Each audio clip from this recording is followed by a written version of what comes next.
All right, guys. I have with me the winners of the first match this evening, Abusement Park, and I have Chips with me, who is playing the Anub this evening.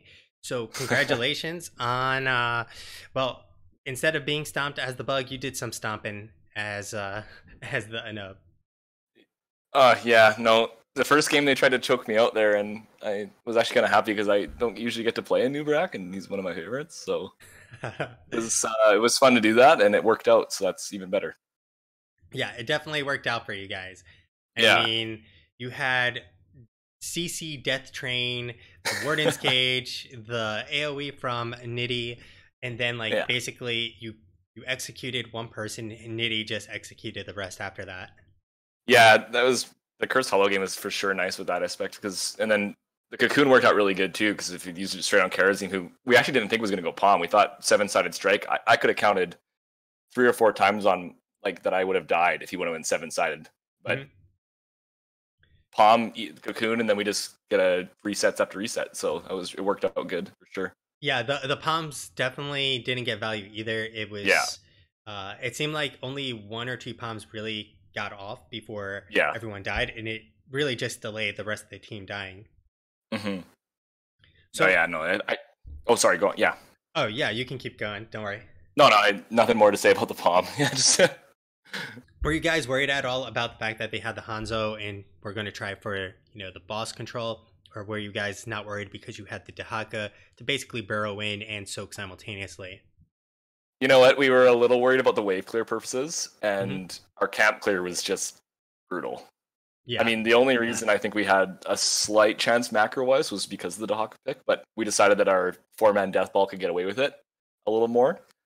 Luckily, we found team fights. Is all. I was the most main part, but we almost we almost didn't get away with that one top boss, Yep. and we made it just in time, which was nice. But yeah, Hanzo is super scary there, and we were for sure worried about that in the lobby. We didn't know what to expect on Chris there because we really weren't looking forward to playing that tonight. I can definitely say that. Yeah, they definitely made a good case in general Yeah, for their comp. Unfortunately, like you said, you caught them on the top, and I think when you caught them at that point, the game flipped 180. Whatever chances they had basically been thrown out the window as you basically took their macro control away from getting the mercs and the bosses and get a lot of value and the XP lead, and then obviously objectives. yeah. No, the top boss for sure was a swift turning point, and then we almost goofed in the after that on their boss. We zoned out there, and then it killed two of us with that VP arrow. Hmm. But luckily, we got one reset, and then that's how it goes pretty much for that comp. So it worked out good, and yeah, like you said, it kind of just we kind of rolled with it in the end, and then worked out good, I guess, for Cursed Hollow. So Yeah. Uh, if they had 20 in that final fight you guys had, it might have yeah, ended differently, but yes, they took it. I was actually surprised in several cases. Were you guys expecting them to fight you 15 versus 16, for instance? no.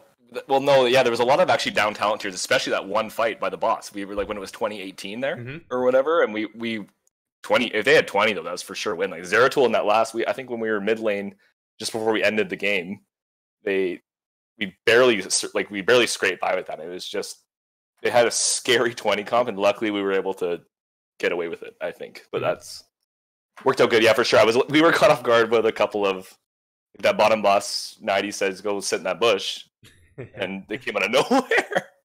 So it was a little scary, So but let's talk about that second game.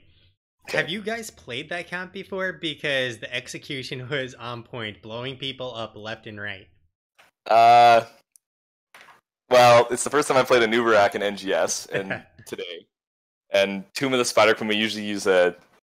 So far, we've done a usual, a little more standard comp, but and then again, I was spooked about our wave clear, Hmm. and 90 said, you know what, I got this, and there you go. And we played Kelduzad against FWC, and it went okay, but yeah, that game it definitely worked out much better. I think it happened. It came out. I think it caught them off guard. The KTZ. I Yeah. think it was more because they had a really good comp. I got caught up by that Stukov.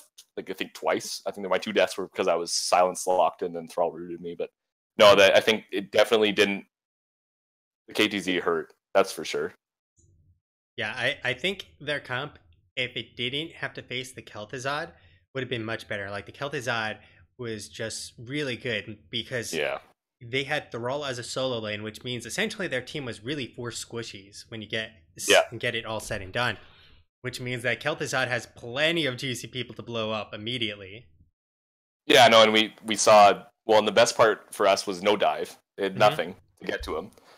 And the Phoenix pick, we had just a million stuns, and that was our focus. The whole game was just, as soon as you see Phoenix out, he's not gonna be able to teleport. So that was the goal. And hopefully, if KTZ lands a chain, he gets another person with him. So it's just a 2-for-1 pretty much. Yeah. So yeah, no, it definitely worked out. I'd love to see like that comp executed in HGC against someone who also drafts, very inadequate dive, because Yeah. stay a while and listen sets up Shadow Fissure, and it's like easy damage being dealt. I mean, there's just Oh so much across the board. yeah, no, it just every hero had something. So it was just pretty much who felt like starting the punish. It was either I burrow charged or energy used his telekinesis, or just now you landed a chain off the start. It just didn't matter. Everyone had some sort of initiation. So if they saw something closer to them, and there was always someone away to chain CC it. So it was really nice. It went smoothly. Yeah. I mean, like you said, their comp wasn't bad, and maybe it would have worked out a little differently if they had a more tanky solo laner. But Perhaps. overall, like just like the synergy you guys had in executing all of that, Yeah. I don't know how much it would have mattered at the end of the day. Yeah, I don't know. I really liked their comp actually. I was I was actually scared. Not gonna lie, I really liked their comp. The Thrall pick was a little strange. You're right. I think if maybe Leoric, Yeah, maybe. I mean, obviously he can avoid all the roots by just Yeah. walking away, Mhm. but nonetheless, yeah, they chose it, ran with it, and Yeah. it wasn't like the worst thing in the world. But every time you blew someone up, they basically had no way to come back. And then with the fact that Fissure is such a low cooldown, it's basically being able to execute it endlessly over and over that combo. Yeah. Yeah. No, it's just the CC was nice. That's all I'll say. So, before we get going, are there any shout outs you'd like to make this evening? Well, all the casters who have been doing us lately, I appreciate it. You've done a few of ours, Akuma, so Mhm. thanks for that. And well, mostly just shout out Lux. It was a fun series. I mean, I had fun. I don't.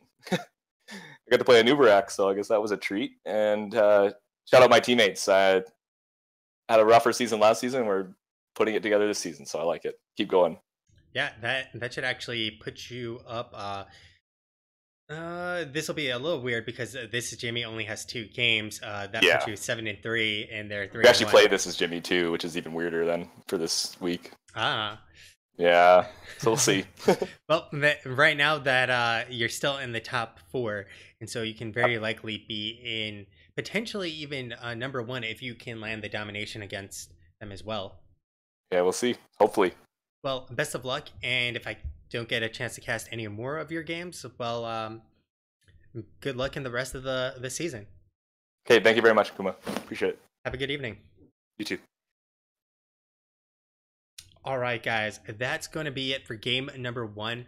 But we got game number two coming on out in 6 minutes. It's going to be Luxorian Sun facing off against FWC Esports. So sit on tight while we get that all going. And we're going to hit the replays in the meantime.